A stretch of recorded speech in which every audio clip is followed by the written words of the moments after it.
there is a lot of things that you have to handle through the day. And so we're going to talk about different ways that you can deal with the stress, because life really is good. I'm Grandpa Owen, and I love you. Come on a journey with me. I'm Grandma Owen, and I love you. Come join our family. God is so good, And He loves you. Life is grand. Yes, it is. You are love. You are love and family to me. Woohoo! Daily little stressors. So here I am at the store trying to get infant drops for my grandson, and I've talked to the pharmacist like 3 different times, and he's too busy to help me figure out, and I can't find the drops, and it's ages 2 or ages 6 months, and my grandson's only 2 weeks old. So yeah, I mean, little stressors kind of every day, but how do we handle that stuff?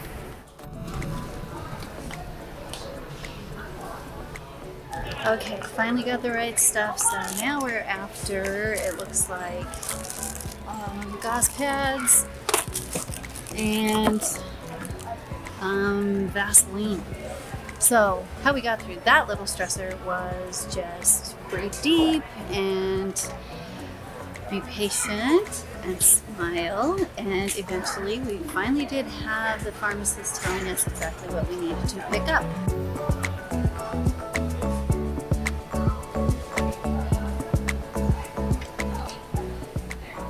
So don't get me wrong, I absolutely love and adore my life, but until I decided to do this video on stress, I didn't realize how much stress I deal with every single day.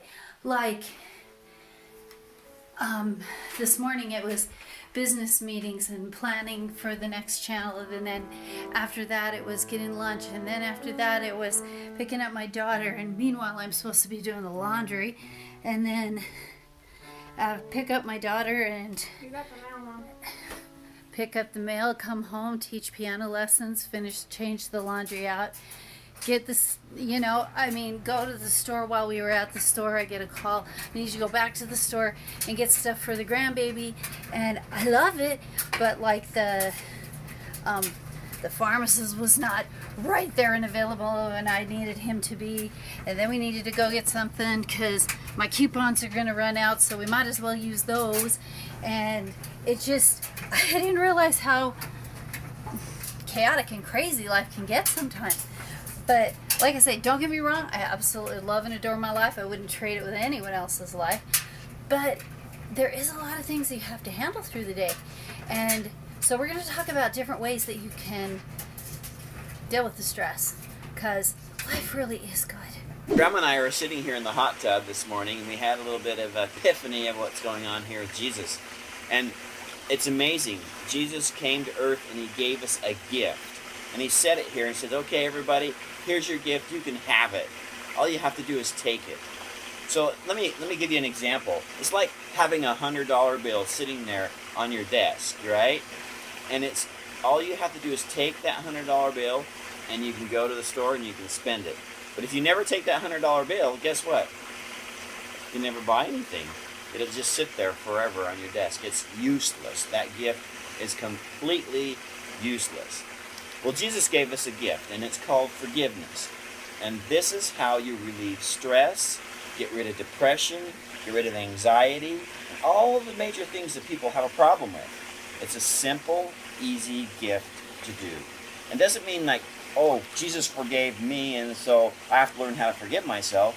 No, it's we get to forgive others. And as we forgive others, and as we forgive ourselves for stupid things that we do, all of a sudden, the stress goes away, and all of a sudden, there's no more depression, and everything is looked at in your world completely differently. And so guess what happens? You say things like this. First, you own it. You gotta own the feelings that you're having. I feel depressed, right? Because, and then you give the reason because, and then you say in your mind, why do I feel this depression?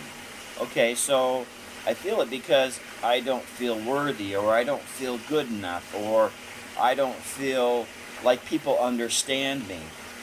And so you take that understanding, and once you've owned those feelings, then you can forgive yourself for having those feelings, because really they're not true. If you're comparing yourself to others, and you're holding other people at high standards that you want to hold yourself to, and you're judging people, those are things that shouldn't be happening. Those are things that you need to get rid of, because they're causing you stress, they're causing you anxiety, they're causing you depression. So you get rid of those things by saying, after you own the feeling, by saying, I forgive myself for feeling this way. And you describe the feeling that you're feeling. Because you want to be a better person, and you want to find joy in your life. I don't want to feel depressed. I don't want to feel like I'm not good enough. You don't have to, because Jesus gave us the tool to be able to get rid of that for yourself. And you can do it for others too. Let's say somebody makes you mad. Well, first of all, people don't make you mad. You feel mad because you're human. Everybody feels mad. So you're not alone. Everybody does it. So somebody makes you mad. They don't make you mad. They help you feel mad, right? I feel mad because John threw his toast at me, and I didn't like that. That bothered me. So I'm going to forgive John. John's a good friend of mine. I forgive John for throwing the toast at me, and now you all of a sudden feel better.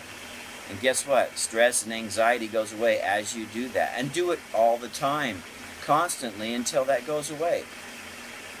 So there's things in our mind that prevent us from actually doing that, because why would we want to do that? You know, because it's better to feel a feeling we've been feeling forever. Let's get out of it. So those things that come into our mind, we call them the voice of Satan, right? He gives you temptation and says, you can't do this. You don't want to do this. So Jesus again gives us this gift that all of a sudden we can call that voice Satan. And we can say to that voice, okay, voice, I'm not listening to you anymore. You can call the voice whatever you want, but we call him Satan. Satan, I'm not listening to you anymore, because I am a good person, and I do those things which are good. I am good enough, and I don't have to be perfect. Only Jesus was perfect. There's nobody on this earth else who is perfect, and nobody has to be perfect. So see, if you use those gifts that Jesus gave you, they're not sitting on your desk anymore gathering dust. And maybe you didn't know about these gifts. Maybe you've never been taught about them. So join me in the hot tub and let's talk about focus. Because yesterday when I was telling you about all the different things that stressed me out, like I'm at the grocery store, I'm trying to get through, my kids aren't helping me because they're on their phones, and I'm trying to find this thing that my grandson needs, and I'm trying to get out of the store because anyway, the list just goes on and on. I'm supposed to be teaching. I'm supposed to be doing laundry. I'm supposed to be. Joy is my favorite word because it's all about Jesus, others, and myself. Okay? The fact is, if I focus on joy and what makes me happy, then I'm happy. If I focus on what's frustrating and the things that I'm supposed to be doing, that just gives me more frustration and I'm not able to do anything. So, I mean, look at what you're focusing on. And, you know, when somebody said, if your focus isn't on Jesus, it really doesn't matter what else your focus is on. You can have the cleanest house in the world. You can have all of the money in the world, and people are still committing suicide. You can... Happy people don't kill people. Happy people don't commit suicide. Let's have joy about what we can control. Let's have joy because, you know, you want to talk about what you should be doing? You should be happy. You should have joy. Heavenly Father wants us happy. He wants us to have joy. We need to focus on the things that we can do. You know, focus on the negative stuff and you spiral downward. Focus on the positive stuff and all of a sudden positive stuff starts showing up all the time. All the time. Manner that we might have joy. Jesus made it possible for have joy.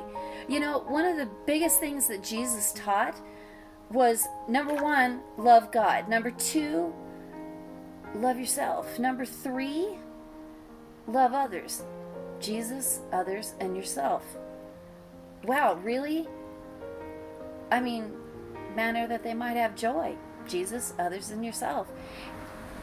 Focus on that. Focus on the things that you can do. You can walk. You can breathe. You can be grateful. Everybody has something to be grateful for. You may have to look kind of hard because you're in a bad situation right now, but the fact is everybody has something that they can be grateful for. Focus on the joy. Find something every day that brings you joy. One single thing. And you know what? Pretty soon you're making lists of things that there's lots of things that bring you joy.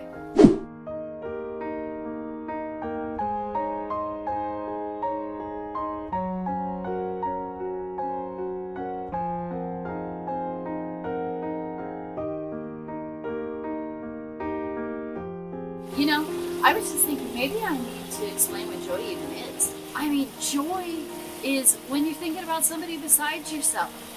Joy is when you think, what can I do to make the situation better? How can I make someone happier? How can I, you can't make people this or that. They have to choose that for themselves. How can I help the situation to be better? You know, I mean, joy is when you're thinking about somebody besides yourself. I'm sitting here looking at the sunrise, thinking about the sun. Sometimes we feel that we're left alone, and we feel that nobody's watching us or looking after us. Kind of we are alone, right? But the benefit of having Jesus in our life is just like the sun coming up over the ridge here, you're never alone. You might be alone like at nighttime when the sun is gone. You can think of it that way. So sometimes you might be, but you're invited by Jesus to always have somebody there who cares about you and loves you and knows you. So he actually spent some time on this earth to get to know the people and to get to know generally what we're all about. So next time you think you're alone, think of the sunrise. Grandma and I this morning were reading and we came across some interesting information. That is, if you want to find peace And joy. and joy, there's a simple recipe to be able to do that. First of all, you have to obey those things that he asks you to do, like love and Love him, love yourself, and love your neighbors. 3 pretty easy people to love.